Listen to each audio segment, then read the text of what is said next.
Morning, guys. As you can see from our screen, we are going to cover an iconic brand today, iRobot. Lorenzo just informed me that they were purchased by Amazon for $1.7 billion a month ago. So this is very timely. Maybe someone from Amazon is actually, responsible for improving conversion rates. They'll find this video and then hopefully they'll get some good ideas. But we think you will get some very good ideas as well. Look, the episode is about Roomba. You might say, well, I sell jewelry or I sell protective gloves. What value could I get by looking at Roomba? Well, we never create ideas that are specific to a specific product. We always think about it in terms of like, what are some principles that would apply to anyone who's, trying to optimize conversion rate. I should also mention that Lorenzo is going to be dropping his secret episode, or not secret episode, but an idea. He'll mention details about that at the end of the show. So anyway, I think What did you let's think get. about that bonus idea, Rishi? That since usually I don't really share my ideas before you and I start recording. What did you think about that one? I really like it. I really like it. Yeah. As always, I mean, this is the thing, right? It's very frustrating when you ask me what do I think about this idea, because every idea of yours I love. So Cool. let's get started with the show. So again, guys, I'm looking at the desktop version of the page. We don't look at the desktop version of the page, but because it looks nice and big on the screen, that's what we're looking at. This is the Roomba. They actually have, so this is the J7 model. They actually have a bunch of other models as well. Let's just look at the page. And so they're showing the product. They've got these thumbnails over here. And here they're kind of showing bullet points for, what the key features are. They're also selling this in two versions. They've actually pre-selected the more expensive version where you actually get the cleaning bin as well with the robot. And then of course, you have just the robot version, which is over here. So you can kind of select down to the less expensive version, but the default is the $800 version. And of course, as would be best practice, they're letting you know if you're price sensitive. They're saying, hey, look, you can get it for $67 a month. And then they have these add to cart, and then here they are actually kind of like just drawing attention to their key features. So the first one that they're drawing attention to is the fact that this avoids dogs the poop that Yeah. animal poop. And this is something, of course, it's one of those things where the marketer is raising an objection and then solving the objection, because no one coming to this page was actually thinking about like, oh shit, what happens if but they know that this question will come up eventually, and so they wanted to kind of address it up front. So this tells me, and this is an important skill for all CROs to have, is you can actually reverse engineer to understand what is important for the brand by just looking at where information is placed on a page. And to me, this tells me that, now I'm not saying this is the most important thing for the buyer, but I am pretty confident that their internal team consider this to be important. I And agree. so I would never come up with an idea that says this is a stupid idea, remove it, because I know that politically that's suicide. But this gives you an idea as to what's important for them. Again, then they're talking about object detection and avoidance, and then they're talking about the easy cleaning mechanism. So as far as the brand is concerned, what they're trying to do over here is actually, maybe they're trying to show how this model is different from their other models. I'm not Mhm. sure what they mean by this, but essentially they're trying to highlight key features. And then they have this image rotation interface where you can actually see four slides, and each slide is showing a certain feature, and then it's got copy along with it. And then over here they have slides as well. iRobot powers your sorry I yeah so this is there are six slides over here as well to show the different features. And then it says, another slider. Now, the risk that they run with this design is that they've got three levels of sliders, and people might drop off at various points. And one of my concerns that I had when I was kind of going through the page was, I hope, because there are all of these different paths to navigation, you have all these, images over here, you've got this content over here, and then you've got the slider stuff, these three levels of sliders. My thought was, well, if there is something really valuable over here, but then there's this other slider over here, could someone kind of get lost? And then they have just three sections: reviews, FAQs, and specs. And the FAQs actually repeat some of the points that they've mentioned above. So I don't think there's any.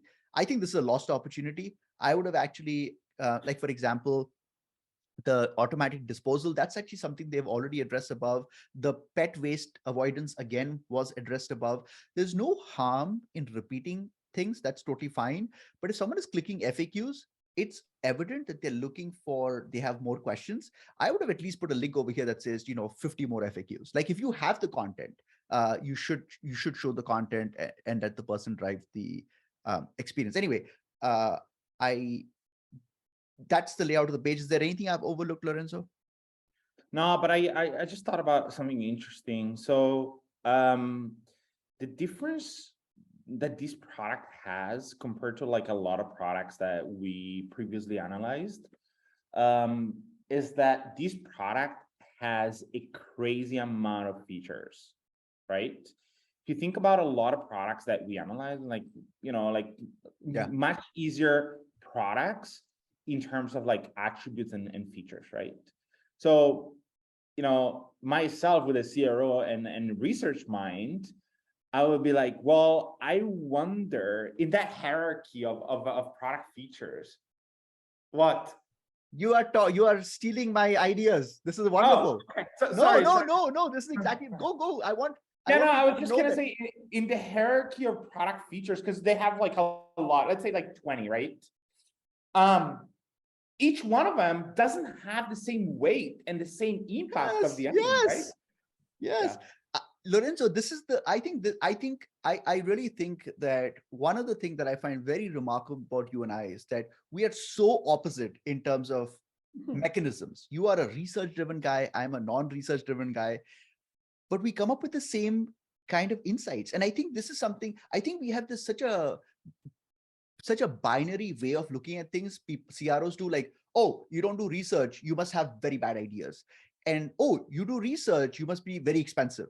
I think you can actually, and this is something I'm really obsessing about more and more, is that I think instincts are just, you'll see from my ideas that I came up with the same insights. I think a part of this is because I think you and I naturally think alike, but I also think this is trained behavior. I think we've evolved to thinking in this way after hundreds and hundreds of hours of actually thinking about this and doing this work. So I think you can actually get to that same destination like you and I have. I got to it without research, you got to it with the research, but these are very fundamental human psychology questions that we're thinking about. And I 1000% agree with you. And you know what's interesting? Like, I spent maybe like 4 or 5 hours doing like, doing pre-work for this episode. And I haven't thought about that. Only while you were actually describing the product page. And I don't know why around the FAQ section, that's when I came up with like, fuck, I just realized that this product has a crazy amount of features, you That's right. know? So, That's right. so I, and it's not that I spent like, 10 minutes on the product page and I was like, okay, I spend the time into it. So this also shows why interacting with other people and thinking about the problem together with another person or multiple people is very different than looking at it alone and the kind of like additional insights and questions, right? Because it's a lot of questions. It's a lot about the questions that you start raising is totally different. Sorry, I went on the No, this rabbit is hole. no, this is great. And actually this kind of correlates to the bonus episode, guys, that not the bonus episode, but the bonus content that Lorenzo has hidden for you guys. But I've seen it. And when Lorenzo showed it to me, I was like, damn it, I didn't even think about this. And so this is why collaboration is so important. And this is the thing, it's about smart collaboration. Lorenzo and I don't spend 10 hours talking about the same ideas. And we actually have another episode coming out in the future where we actually talk about brainstorming, plug alert. But I think quick collaboration where you're just you're just kind of like a little bit, is very, very useful. So anyway, so It hopefully, reminds me of, sorry, last thing. It reminds me of when you and I used to have, I think it was a weekly or bi-weekly one-to-one calls where we were playing the ping pong game of like kind of like throwing ideas at each other and building on the top of each other's ideas. So this is how I felt right now when you were just describing the product page. yeah, wonderful. So I'm just gonna jump into my ideas. So I had two core ideas that I wanted to really focus I wanted to focus on. One of the thoughts that I had was I was thinking about someone coming to buying a Roomba. Now there are three paths available. Path number one is they already have a Roomba and they are buying a new, it's an older model, like Lorenzo has, and they're coming to buy a new model. Now that's one audience. Path Mhm. number two is they don't have a Roomba, but they've already done Google searches and they've looked at, because there are cheaper alternatives out there, Chinese cheaper price models, and they're considering those cheaper models and they're considering Roomba. Roomba is more expensive. And then the path number three is the same customer, but they actually haven't looked at the Roomba models or the alternatives. They're actually comparing it to the vacuum cleaner. To me, that is the most compelling use case because I'm pretty confident that's the biggest group. So I really said, you know what, if that's the biggest group, if my vacuum cleaner, which we have an episode on Dyson, so imagine someone has a Dyson and we're selling them on a Roomba. Now, by the way, there could be a use case where someone could actually have a Dyson plus a Roomba. It's very possible that they do different jobs. Yep. But even if someone is going to buy a Dyson plus a Roomba, you still have to make sure that you can position your Roomba to do things better than your Dyson in order for them to make the purchase. That was my first conclusion was, wait a minute, this is something that needs to be solved. And I'm very sad to say that actually they do not address this point on their product page as at all. Actually, I don't think they talked at all. They talked about all the features that this product has, and they talked about on another page, they talked about how this model is better than other robot vacuum cleaners. But I think they're missing the plot because I think the biggest competitor for them is someone saying, you know what, I already have a vacuum cleaner. I just stick with whatever what I've done. But here's the thing. Why did they come to our product page? Why did they click on the ad if they were 100% satisfied with the vacuum cleaner? They were definitely looking to have an affair with the new product. And I think we missed the opportunity. So my first idea is this concept of we need to really laser focus on pitching how our product is better than the alternative of vacuum cleaning. I have a few problems now.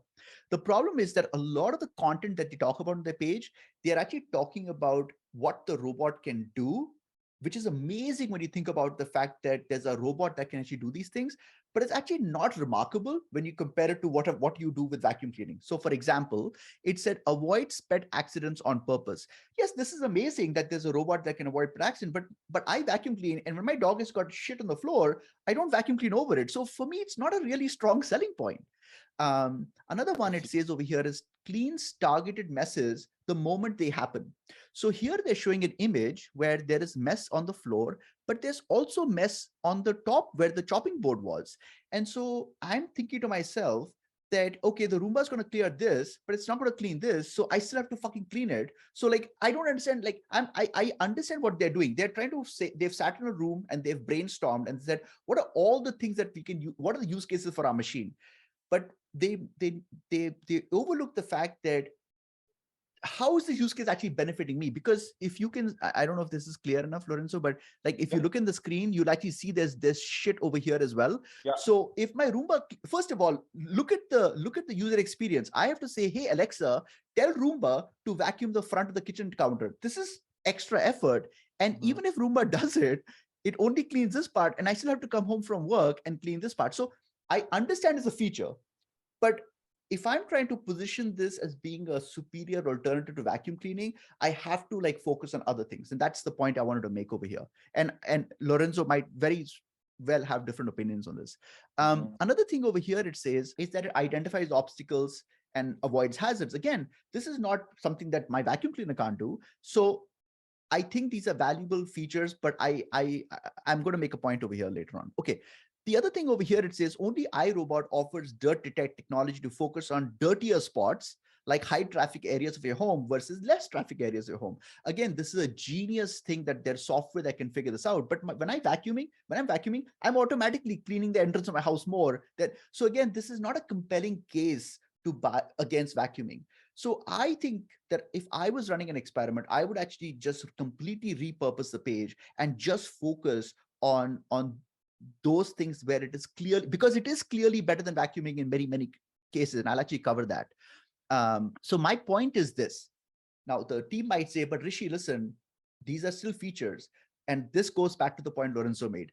You know, the thing is that they have lots and lots of features. But we need to think about, and this is something I've been thinking a lot about, Lorenzo, is information hierarchy. You cannot take a page and say, okay, we have 50 features, let's put all 50 on the page. Not all 50 are equally important.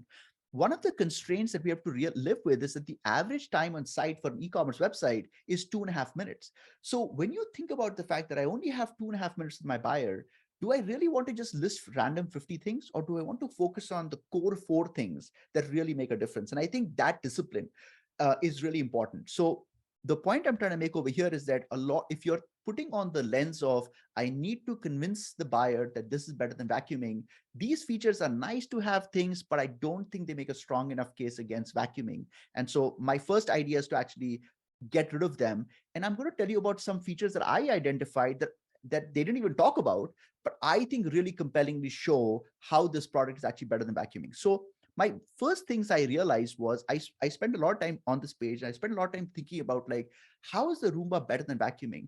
And one of the thoughts that I had was that when I clean the house, I'm actually just eyeballing shit. I'm like, oh, I got to clean this corner. I take here, and then I kind of go in a different direction. There's no method to it. Like, I feel there's a method, but actually I'm just eyeballing. And the reason I eyeball, and I took this graphic from Google, but I kind of look at the distance between her eye and where the fucking dirt is, right?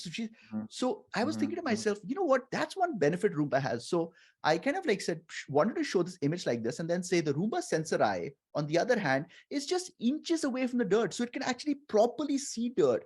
That's a really big benefit. And I think, again, this positions Roomba versus vacuuming. Um, this to me is the central argument, and we need to make to people who vacuum, the machine is just better than you at vacuuming. We need to somehow convince them about this. The other thing that I noticed was that, when I'm vacuuming, because I was going back and thinking about my vacuuming habits, and the way I vacuum is I do one line, and then I go 2 inches to the right, and I do second line. But sometimes I'm accurate, sometimes I'm not accurate, because I can't see the bloody dirt, right? But the Roomba is fucking accurate. And I think that's a super, super compelling sales pitch compared to vacuuming. And then the other point is that the Roomba can clean every day where people can clean just once. That's a really important point, because, for my wife and I, every Saturday she spends 30 minutes, 40 minutes vacuuming, but she always wishes she could do more, but she doesn't have the time. That's the argument I would make, is that, dude, the Roomba can just fucking clean whenever. It can clean when you aren't at home. This needs to be emphasized more. They have a slide for it, but I want to make sure 99% of people that came to the page saw this, right? It would be awesome. This is, by the way, this is huge. The fact that you can clean the house. Let's say you go on a vacation for the weekend, right? And maybe 2-3 days, the house gets dirty. You come back, and because of the scheduling functionality within the app, you come back to super clean the house, right? That's a great point. And see, those are the things. When you make a point like that, I'm saying to myself, if I had a vacuum cleaner, I can't fucking do that. That's compelling. I don't need to know about your fucking your dirt sensing technology. This is something that I think this is content that they should create. So this is Lorenzo. I always give Lorenzo pushback. I always say, Lorenzo, don't talk about creating new content, because that creates a lot of friction. But this is a case where I'm violating my own rule. I think it would be awesome if they did an experiment where they had someone clean a room, and then they had Roomba clean the same room and showed all the extra dirt that they collected. Because I want to prove the point that actually Roombas are better cleaner than you are. Then the other speculation I have no evidence for this, because Roomba is small, so I think they have a small motor. I think Roomba is quieter. Now, if it's quieter, then I would show a sound comparison graph to a Dyson, because one of the things I hate about when my wife vacuums is I can't record videos, even though she's doing the vacuuming. The noise is so much, so I kind of tell her, if you're vacuuming, let me know so I don't record a video. But the Roomba, if it's quiet, that's kind of that's a good contrast to vacuuming. So what you'll see, guys, I'm sorry, I'm getting too excited, but what I've done is I have just said, I'm just going to focus on one core argument, and I'm going to focus on Roomba versus vacuuming. And I actually think they'll get a lot of conversion juice by focusing on that. I'm not saying there aren't other arguments to be made. I'm just saying that that's an argument that I focused on. And by the way, Rishi, one thing I realize is that between the excitement that you're showing today and for the Roomba episode and the excitement that you had when we recorded the Dyson vacuum episode, I think you have a thing for devices that clean And I think you should close down your CRO agency and start a competitor of these guys, because I think, you know, the passion is there. That's true. That's true. And I'm going to just breeze through my. I know Lorenzo has ideas as well. So the biggest challenge here, again, we're thinking about changing behavior. The biggest challenge here is actually getting the shopper to break habit. I mean, at the end of the day, yes, I've come to the Roomba website. I've flirted with Roomba 20 times, but I have my Dyson and I don't want to fire Dyson and stuff like that. So I would actually write copy to help people understand, because one of the problems about changing behavior is you need to help people visualize a future where they're using that device. So I came up with an example which I thought was a good one. So we should actually have copy that says we used to go to the bank, sorry, the ATM machine to deposit. I remember I used to deposit checks on the ATM machine. When mobile deposits became a common thing, people still actually preferred, even myself, I preferred to go to the bank ATM, because somehow in my mind I felt it was more secure to drop the check in the ATM than to mobile deposit. Today I think it's a ludicrous idea. And if someone told me that if Bank of America told me we are going to turn off mobile deposits, I would lose my mind. And I think showing an example like this allows the person to actually say, wait a minute, you know, maybe I'll feel this way about Roomba a couple of years from now. So I wanted to kind of show that device because I want to give them the motivation to break habit. Because otherwise, if we make a compelling sales pitch and we've not given them, the buyer, a path from where they are to the future state, they're not going to fucking buy. Yep. And then I think a very compelling use case is for older people. And I think they didn't talk about that at all. And when I was looking at this thing, I was thinking, if my mom kind of dropped something on the floor, for her, bending down and picking stuff is very, very hard. And I was thinking, like, hey, this is something that really needs to be emphasized. But there's a catch here. The catch is that my mom also is not tech savvy. So they focus so much on technology that it's actually a turn off for me to buy it for my mom, because I'm like, my mom doesn't want to make an app and all that. So I think that if you want to focus on this attribute, you need to actually emphasize the tech and actually focus on the fact that it's set it and forget it, because that's what my mom wants. She doesn't want like an app where she can like say, okay, now do this and do that, because she doesn't know how to use these things. Yeah, and I remember when we did the Dyson episode, that a lot of people were saying, "Oh, it's light, right? Like like it's lightweight." And going back to your point here, it's not just about having to like bend over to pick up the dirt, but it's also about pushing it. And if you're like 75 years old, maybe your arm hurts because of like osteoporosis, for example. You're not going to have the strength, or maybe you have the strength to like push the vacuum, but maybe like, for a couple of minutes, not for like 30 minutes deep cleaning. Exactly right. Exactly right. I'm going to just quickly breeze through my second idea. This is directly relates to what Lorenzo said. So we need to make sure that the most valuable content is seen. And I found on this page that they talked about 50 things. And I don't think all 50 things are equally important. So I shortlisted a few things that I thought were compelling. So one of the things that they have, I actually found this very interesting, was this 3D view, because it's kind of reminds me of me being in a store, lifting up a Roomba and actually inspecting it. I really like this. There's something about being able to look. This is the most valuable part of the machine, and I want to kind of be able to investigate it. So I think this image is very important. I think what's missing though is they don't have any content around it. So for example, on another page on the website, it actually showed how the other competitor kind of traps all the dirt, whereas Roomba doesn't. Nice. I I wish, didn't see that. I yeah, love I it. wish there was a little kind of tooltip over here that kind of, when you clicked on it, it actually showed that, but this is just literally a 3D animation and nothing more. Another very powerful image was actually this image for me, because when I was thinking about, they were saying the Roomba clears the dirt and puts it in the machine, in the bin. I was like, how does it do it? I couldn't figure it out. And this graphic actually shows that mechanism. Uh, and this is very valuable. So I want to kind of like draw attention to the fact that there are 12 other things that are important on this page. I want to make sure as CROs, we need to really think about content consumption. And we have to make sure that the most important content is seen. And to Lorenzo's point, having 50 things on the page is not the same as people seeing the 3 things that we really care about. So that's the end of my presentation, and off to you, my friend. I just realized that this concept of product features for certain products, it's something that I need to build for my processes when it comes to like CRO, right? Like right now, if I think about like, if I had to like work with Roomba on improving sales for this model in particular, I should have some processes around figuring out, the importance of features across all the 20 features, because this would be only for certain products, right? Like if you're selling underwear, maybe like there's a couple of features that matter, but that's it, right? And also, another point I have around this is different people give different level of importance to different product features, right? And I think this could be a perfect example of using active participation.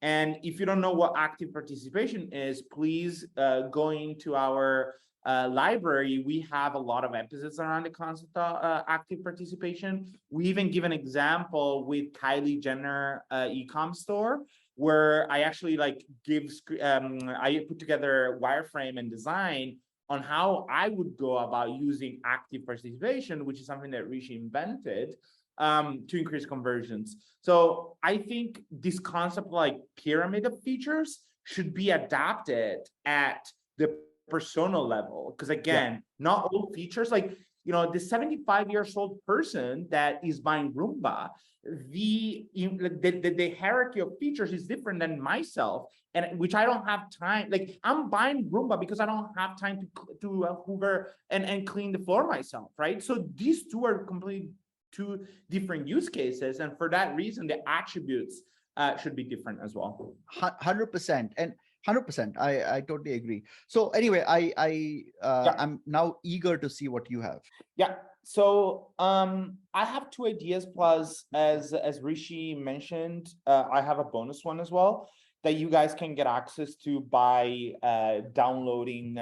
Just sign up to our newsletter. I put the link to the episode in the notes, and then you can go in the URL of our site and then download it directly. So for those people that have never watched our any of our episodes before, one of the things that I do whenever we record an episode is I basically analyze customer reviews to understand a bunch of insights on why people bought certain this product, right? So when I did reviews mining for Roomba, I had this section called benefits where it talks about all the different benefits that people have mentioned that they got from the product. And while skimming through the top 10 of them, I realized that a couple of one are actually benefits that people got not from the physical product, not from the actual automatic vacuum cleaner, but from the app that they downloaded and they use it, because obviously it's an Internet of Things product. And in order to use the physical product, you need to download the app and use the vacuum cleaning with the app. So the two benefits that are related to the app and not to the physical product are, I love the mapping feature and I love the scheduling functionality. Did you see what the mapping feature looks like?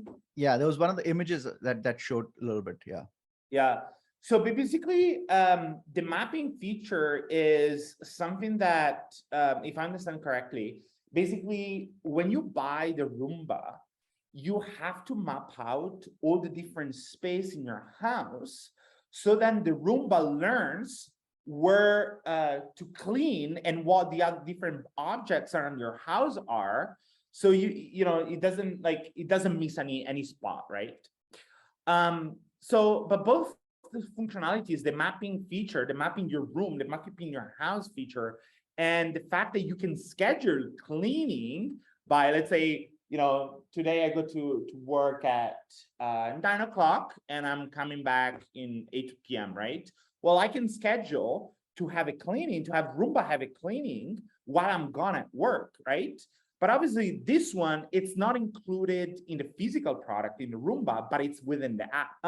Now, what I also noticed is that there is no really focus throughout the product page. There is not a lot of focus around these two functionalities that are included in the app.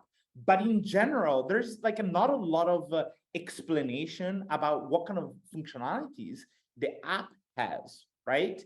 And again, the product, physical product, is part of, in the app, are part of the same product. The experience is the physical product and the software together, right? And then when I decided to dig a little bit deeper, I actually noticed that they have an entire page dedicated to kind of like behind the scene of the app, like all the benefits of Oh, I like that. kind of like different reports and charts and functionality, even videos and so on. So my idea is the following. So I actually put together some wireframe for that. So my idea is to show a CTA where some of the benefits about the app are mentioned. And some of the benefits are actually mentioned here in this section, just below the product images. So when it says robot vacuum with mapping, that's what the feature I'm talking about, right? So I just added a call to action here that says, show me why the Roomba J7 Plus app is like magic. Love it. And I use that call to action copy specific because that's what some of the people mentioned in the reviews. They felt like it was freaking magic, right? So I wanted to like using the mirroring effect where I'm throwing the words that I got from research straight on the product page. And then when people are clicking on it, basically I didn't wireframe this, but there would be like an image gallery with a bunch of the screenshots from the actual functionalities that come from the app. So for example, the house mapping feature, right? This I just got it straight from Google. I just put like, you know, mapping feature functionality Roomba.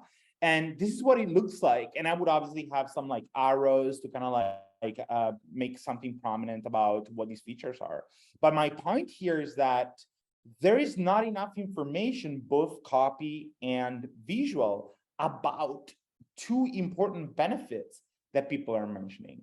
The other point was the screenshots about the scheduling functionality. Again, same concept. I just went online, found some screenshots, throw them here on this doc to show that, look at this, like, this is awesome. The ability to schedule when to have the Roomba and clean your house, it's amazing. I want to pause you here and just kind of emphasize and underscore how important this is. Of course, I've not seen this idea, but this is one of the core aspects of converting people, is to create an immersive experience, make them feel like they already own the device. And what Lorenzo has done, which is genius, and I totally missed this, was to take the app screenshots, because now I actually feel like, oh, I can visualize this in using this in my home, right? So awesome. Cool.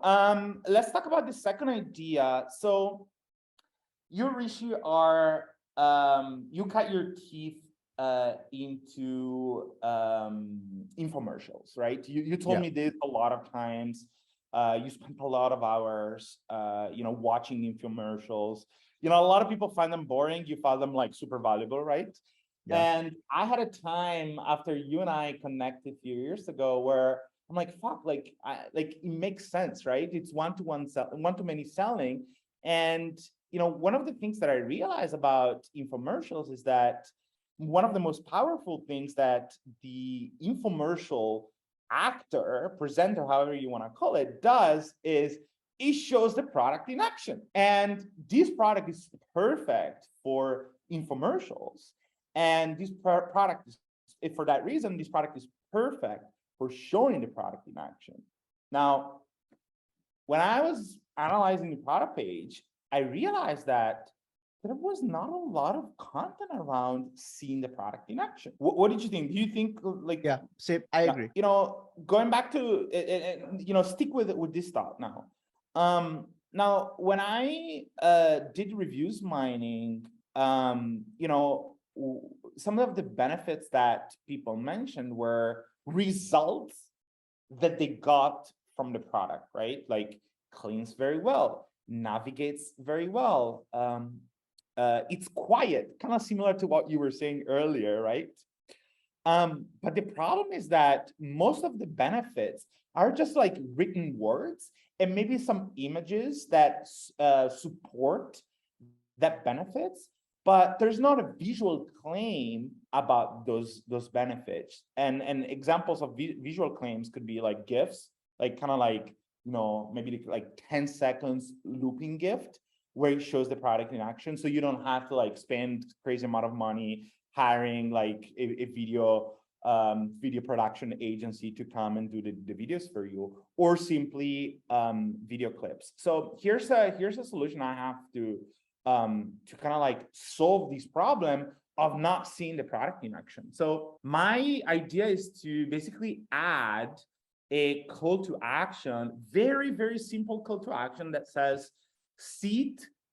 Actually, it should be seat in action. Sorry, there's a typo there.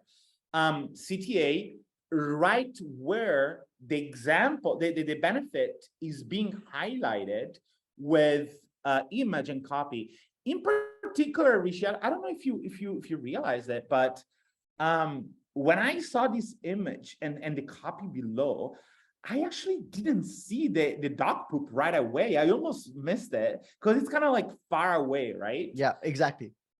Did you have the same feeling? No, I did notice it, but I can totally see your point that it is separated visually. Yep.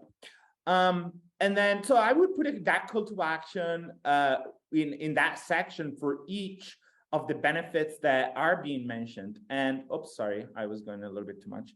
I actually checked on YouTube. They do have some clips and videos around these functionalities and these benefits. So clicking on that call to action would show like a 15 seconds, 14 seconds clip on that product in action, basically.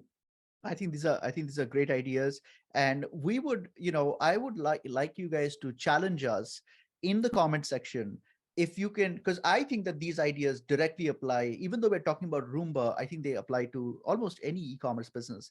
I would like you to challenge, you should challenge us in the comment section by dropping the name of your website and say, Rishi, how does this third idea apply? Because I think it does apply. So yeah, please comment.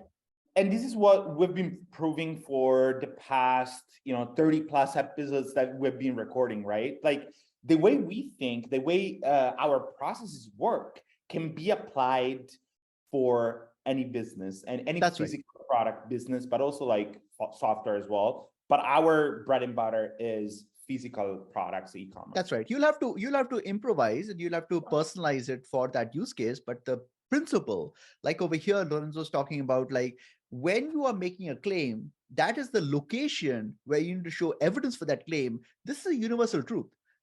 So I don't care whether you're selling insurance policies or you're selling dog food subscription. It's the same principle.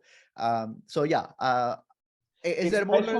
Especially if your competitors are not backing up the claim with proof, right? That's right. Now, in terms of trust, you're even higher because they believe you more because you show the product in action or the proof to your claim versus your competitors. Wonderful. Well, I think this has been. Have we covered everything, Lorenzo, that you wanted to cover? That's it. This has been a great episode. Thanks, guys. We will see you again with another DTC brand. Ciao. Ciao.